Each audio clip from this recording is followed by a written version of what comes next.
Alhamdulillah, alhamdulillahillazi arsala rasulahu bil huda wa dinil haqq liyuzhirahu 'alad dini kullih wa kafa billahi shahida. Ashhadu an la ilaha illallah wahdahu la syarikalah wa ashhadu anna Muhammadan abduhu wa rasuluh. Allahumma fassalli wa sallim wa barik ala sayyidina Muhammad wa ala alihi wa sahbihi ajma'in. Amma ba'du, fa ya ibadallah, ittaqullaha haqqa tuqatih wa la tamutunna illa wa antum muslimun. Faqala Allah Ta'ala fil kitabihil karim, na'udzu billahi minasy syaithanir rajim. Bismillahirrahmanirrahim. Wal 'asr innal insana lafi khusr illal ladzina amanu wa 'amilus shalihat wa tawassaw bil haqq wa tawassaw bis sabr. Qala an-nabi sallallahu alaihi wasallam, la tazulu qadama abdin fi yaumil qiyamah hatta yus'ala an arba'in, an umurihi fima afnahu wa an ilmihi fima fa'ala fihi wa an malihi min aina iktasabahu wa an jismihi fima ablahu. Sadaqallahul azim wa sadaqallahun nabiyil karim. Ma'asyiral muslimin, sidang jamaah Jumat hamba Allah yang berbahagia, tiada kata yang pantas kita aturkan kehadiran Allah Rabbul Jalil melainkan rasa syukur dan terima kasih kita kepadanya yang tidak terhingga. Karena berkat limpahan nikmat dan karunia-Nya jualah sehingga kita pada Jumat kali ini Allah masih menitipkan kepada kita nikmat keimanan, nikmat kesehatan dan nikmat kesempatan. Alhamdulillah, dengan tiga nikmat itu kita bisa memenuhi seruan Allah untuk mendatangi masjid melaksanakan sholat fardu jamaah Jumat yang insya Allah sebentar lagi akan kita laksanakan. Kalaulah nikmat umur kita dicabut oleh Allah, maka pada saat itu terputuslah kenikmatan dunia, berpisahlah kita dengan sanak famili kita, orang mendatangi rumah kita. Tapi tujuannya mendatangi rumah kita tidak lain dan tidak bukan hanyalah untuk melayat, melihat mayat, melihat tubuh kita yang terbujur kaku. Sebelum nikmat umur itu dicabut oleh Allah, mari kita tingkatkan iman dan takwa kita kepada Allah Rabbul Jalil. Kaum muslimin rahimakumullah. Selanjutnya salawat dan salam kita kirimkan kepada arwah junjun alam, yakni Nabi besar Muhammad sallallahu alaihi wasallam, dengan lafaz Allahumma sholli ala sayyidina Muhammad wa ala ali sayyidina Muhammad. Mudah-mudahan salam dan salawat kita selalu dikirimkan oleh Allah kepada baginda Rasul Muhammad sallallahu alaihi wasallam, dan mudah-mudahan kita semua, orang tua kita, kakek nenek kita, anak cucu cicit karib kerabat kita diberikan oleh Rasulullah di yaumil mahsyar nanti berupa syafaatnya. Karena tatkala manusia berkumpul di yaumil mahsyar, tidak seorang pun makhluk yang mampu memberikan pertolongan ataupun syafaat melainkan baginda Rasul Muhammad sallallahu alaihi wasallam. Dan mudah-mudahan kita semua termasuk bagian dari umat Nabi Muhammad yang mendapatkan syafaat dari beliau. Amin amin ya rabbal alamin. Kaum muslimin sidang jamaah Jumat rahimakumullah.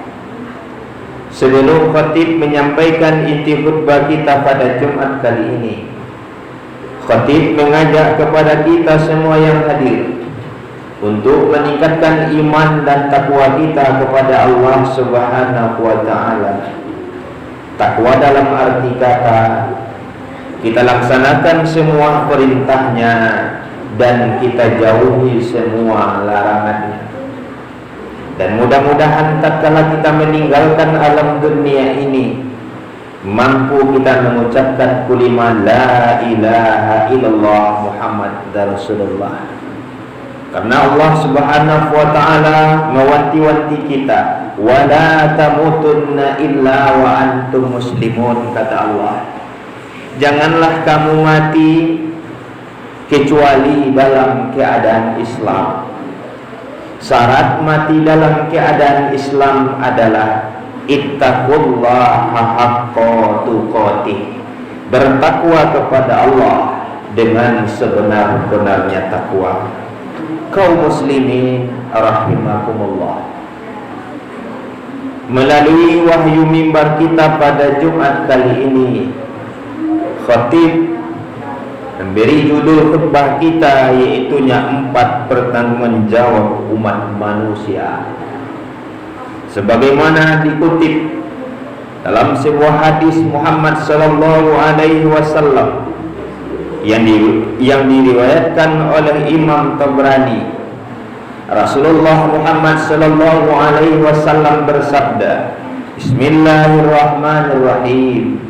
La tazulu qadama abdin fi yaumil qiyamah hatta yus'ala an arba'in. Tidak beranjak seorang hamba di tempat berdirinya pada hari kiamat, kata Rasulullah, hatta yus'ala an arba'in, sehingga ia ditanya 4 perkara. Apabila kiamat datang, karena yang namanya umat manusia mengalami fase perjalanan. Yang pertama adalah alam arwah. Di alam arwah kita diberi persaksian, alastu bi rabbikum, kita jawab pada waktu itu qalu bala sahidna. Lama kita berada di alam arwah. Alam arwah telah kita lewati, masuklah kita ke alam rahim.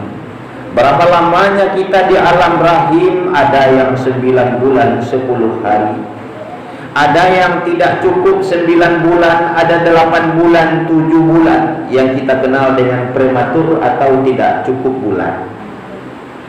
Setelah kita melewati alam rahim, alhamdulillah masuklah kita ke alam dunia. Berapa lamanya kita berada di alam dunia? Wallahu a'lam. Kita nggak tahu sampai kapan kita berada di alam dunia. Karena bagaimanapun juga alam dunia adalah tempat sementara, tempat yang abadi, tempat yang kekal adalah di alam akhirat kelak.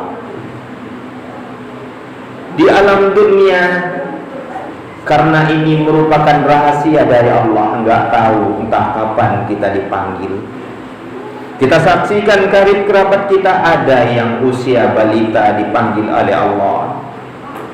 Ada yang bahkan belum cukup bulan dia keguguran orang tuanya meninggal. Ada yang baru masuk alam dunia, melihat alam dunia sekian menit saja dipanggil oleh Allah. Ada yang usia remaja, ada usia dewasa, ada yang lansia. Bentuk kematian pun juga nggak tahu kita. Bagaimana akhir hidup kita? di mana kita akan dipanggil oleh Allah. Wallahu a'lam. Boleh jadi rumah yang selama ini kita bangun tidak bisa kita tempati di akhir hayat kita, karena banyak orang yang meninggal di rumah sakit karena COVID-19, dibawa mayatnya dikuburkan begitu saja, nggak sanggup orang membawa mayatnya ke rumah. Ada. Nah, pertanyaannya, apakah semasa di alam dunia ini habis urusan kita? Tentu tidak. Masuklah kita ke alam kubur. Berapa lamanya kita di alam kubur? Wallahu a'lam, nggak ada satupun juga yang tahu. Dan sampai sekarang saudara kita yang dikuburkan belum ada memberikan informasi, baik itu lewat mimpi dan lain sebagainya. Kenapa? Karena ini rahasia dari Allah. Setelah hari kiamat tiba, masuklah kita di yaumil mahsyar. Maka dikumpulkan umat manusia, ditanya dengan 4 pertanyaan tadi. Dan tidak bisa beranjak seorang manusia pun sehingga dia dilontarkan dengan 4 pertanyaan tadi. Apa pertanyaan yang pertama yang akan dilontarkan oleh Allah? An umurihi fima afnahu, kata Allah. Umur untuk apa ia habiskan. Kita boleh hitung usia kita. Mulai kita masuk balik berapa tahun,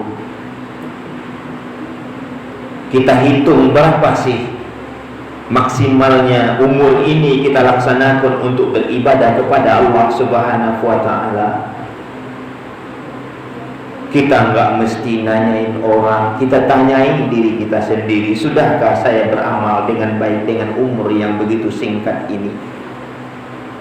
Kalau kita mau merenung umur yang dititipkan oleh Allah, dengan berputarnya waktu dia semakin berkurang.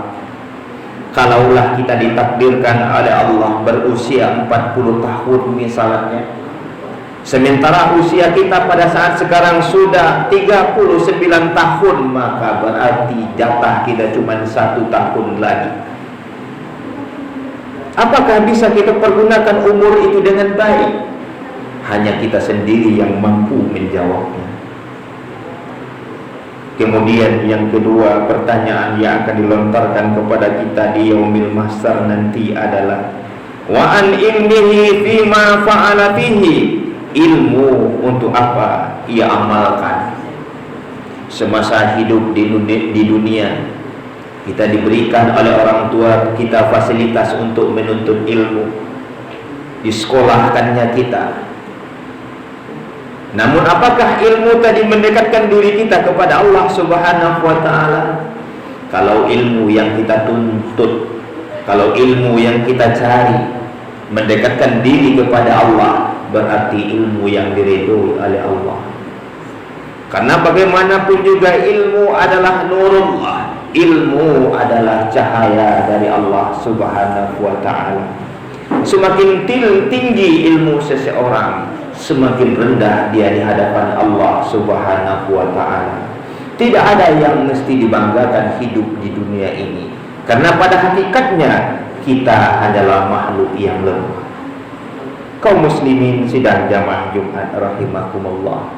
Sebaliknya, jika seandainya ilmu yang kita tuntut ilmu yang mempersekutukan Allah, ilmu yang musyrik, mencelakakan orang, membuat orang celaka, maka akan dibalas oleh Allah di yaumil mahsyar nanti. Tentu juga sesuai dengan perbuatan kita semasa hidup di dunia. Kaum muslimin sidang jamaah Jumat rahimakumullah. Kemudian yang ketiga, pertanyaan yang akan dilontarkan kepada kita, mau tidak mau, suka tidak suka, akan kita jawab. Apa pertanyaannya? Wa an malihi min aina iktasabahu. Harta dari mana ia peroleh dan untuk apa ia belanjakan. Semasa hidup di dunia misalnya, peras keringat, banting tulang untuk mendapatkan harta. Apakah harta yang kita peroleh tadi dengan cara yang halal, cara yang diridhoi oleh Allah? kemudian kita pergunakan kepada hal yang diridhoi oleh Allah, juga hanya kita yang bisa menjawab. Kalau seandainya harta yang kita cari, harta yang kita peroleh menghalalkan segala cara, membuat orang sakit hati, mengambil hak orang, maka sudah barang tentu di akhirat kelak harta tadi akan menjadi bala dan bencana bagi kita. Kalaulah kita mau merenung sejenak, pada hakikatnya dunia ini apa yang harus kita kejar sampai kita hari tua? Rumah yang kita bangun misalnya begitu cantiknya, begitu megahnya, namun rumah tadi tatkala kita meninggal dunia akan ditempati oleh orang lain. Istri yang selama ini kita cintai, kita sayangi, tatkala kita meninggal istri akan bersuamikan orang lain. Anak yang selama ini kita besarkan, kita didik dia, kita sekolahkan dengan sekolah agama, tatkala kita meninggal dunia, anak akan berbapak tirikan orang lain. Okelah kalau anak mau mendoakan kita, kalau tidak maka malanglah hidup kita. Okelah kalau anak tidak memperebutkan harta warisan, kalau seandainya dia berebut harta peninggalan kita, bukan menjadi penerang di alam kubur, melainkan menjadi bencana di alam kubur. Kaum muslimin sidang jamaah Jumat rahimakumullah. Kemudian yang terakhir, pertanyaan yang akan dilontarkan kepada kita di yaumil mahsyar nanti adalah wa an jismihi fima ablahu. Anggota tubuhmu untuk apa kau pergunakan? Allah beri kita anggota tubuh, Allah berikan kepada kita dua bola mata. Sudahkah mata ini melihat ayat-ayat Allah yang tersurat maupun yang tersirat? Sudahkah mata ini memandang ayat-ayat Allah? Sudahkah mata ini pernah mengeluarkan air karena ingat akan kekuasaan Allah? Sudahkah mata ini kasihan melihat orang yang ditimpa musibah dan lain sebagainya? Telinga misalnya, telinga sebagai pendengar, sudahkah telinga ini tersentuh dengan pengajian-pengajian? Sudahkah telinga ini rindu dengan lantunan ayat-ayat Al-Quran? Kalau tidak, berarti telinga kita tidak mampu mempertanggungjawabkan perbuatannya semasa hidup di dunia di yaumil mahsyar nanti. Pada hakikatnya mulai dari ujung rambut sampai ujung kaki akan diberikan persaksian. Tangan pernah mukuli orang, tangan pernah mengambil hak orang lain, telinga pernah mendengar yang maksiat, lidah pernah nyakiti orang. Maka otomatis di yaumil mahsyar nanti semua pertanyaan itu tidak bisa kita jawab. Kaum muslimin sidang jamaah Jumat rahimakumullah, barangkali demikianlah khutbah kita yang singkat pada Jumat kali ini. Mudah-mudahan dengan adanya khutbah yang singkat ini bisa menjadikan pembelajaran bagi kita semua. Sebagai kesimpulannya, 4 hal yang harus kita pertanggungjawabkan di yaumil mahsyar nanti. Yang pertama, umur. Mari maksimalkan umur kita untuk mendekatkan diri kepada Allah Subhanahu wa ta'ala. Ilmu, mari kita tingkatkan ilmu kita untuk mendekatkan diri kepada Allah. Mudah-mudahan ilmu kita selalu bertambah. Kemudian harta, mohon kita kepada Allah, harta yang dititipkan oleh Allah adalah harta yang barokah, harta yang diridhoi. Karena berapa banyak orang yang memiliki harta yang melimpah tetapi hidupnya tidak nyaman. Kenapa? Karena harta tidak diberkahi oleh Allah Subhanahu wa ta'ala. Kemudian yang terakhir, mudah-mudahan anggota tubuh kita mampu kita jaga dengan baik. Mata melihat yang baik, mata melihat ayat-ayat Allah, telinga mau mendengar ayat-ayat Allah, anggota tubuh juga mau melaksanakan perbuatan yang diridhoi oleh Allah. Maka tatkala itu semua kita laksanakan, maka insya Allah pertanyaan yang akan dilontarkan oleh para malaikat dan Allah Rabbul Jalil di yaumil masar akan mampu kita jawab. Tatkala pertanyaan itu terjawab dengan tuntas, maka ini menandakan perjalanan kita berikutnya juga akan tuntas. Fautabiru ya ulil absar la'allakum turhamun.